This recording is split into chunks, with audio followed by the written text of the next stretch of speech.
malasakit at bayanihan. Magandang araw ng Lunes, kapanalig.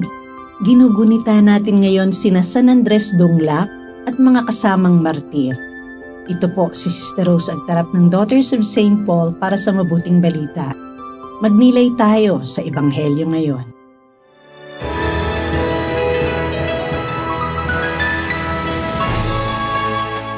Tumingin si Jesus at may mayayaman na naguhulog ng kanilang abuloy sa kabangyaman.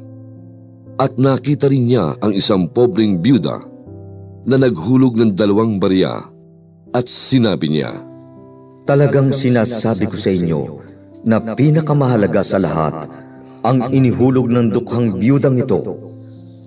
Naghulog nga silang lahat sa kabangyaman mula sa sobra nila. Subalit, inihulog naman niya mula sa kanyang kasalatan ang buo niyang kabuhayan."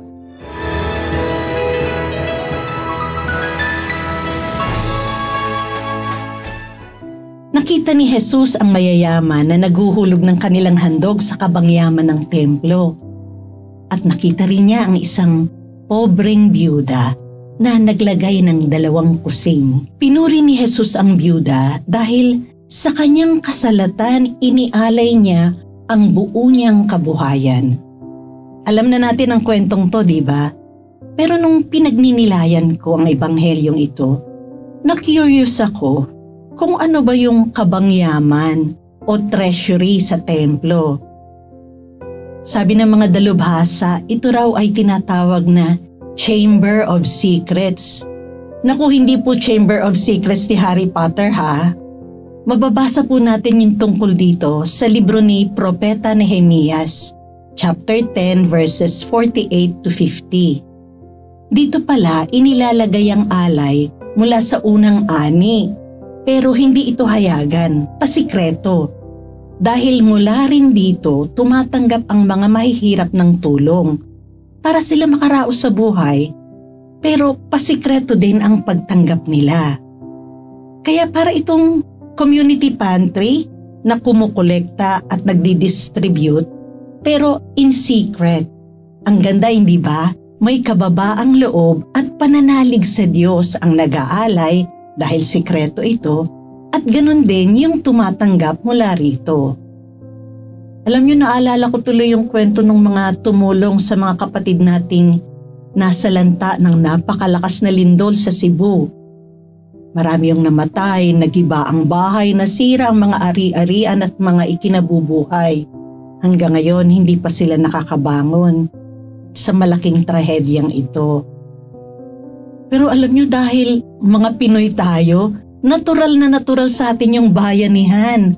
Agad-agad dumating yung mga tumulong sa kanila. Pero alam nyo ba kung anong ginawa nung mga nasalanta mismo?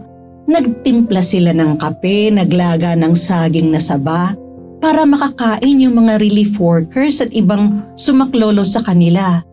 Walang-wala na sila, pero ibinahagi nila kung ano yung meron sila.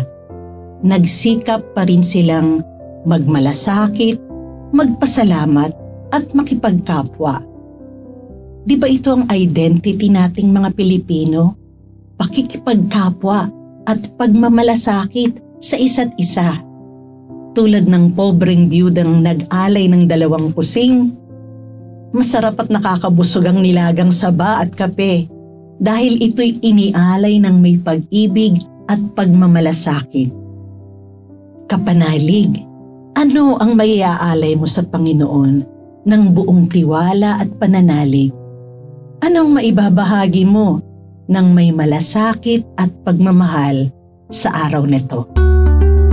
Mga kapanalig, maraming salamat po sa inyong suporta sa aming misyon, lalo na sa mga donors at sponsors ng Mabuting Balita.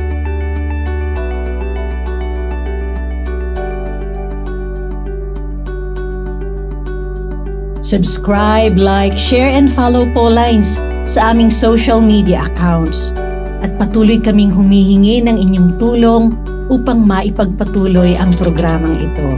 Maaari po ninyong ipadala ang inyong love offerings at donasyon sa aming donations channels. Makakaasa kayo na kasamang lagi ang inyong mga intensyon at kahilingan sa aming panalangin araw-araw. Ito pong muli si Sister Rose na nag-aanyaya sa inyong manalangin para sa mga minamahal nating pumanaw.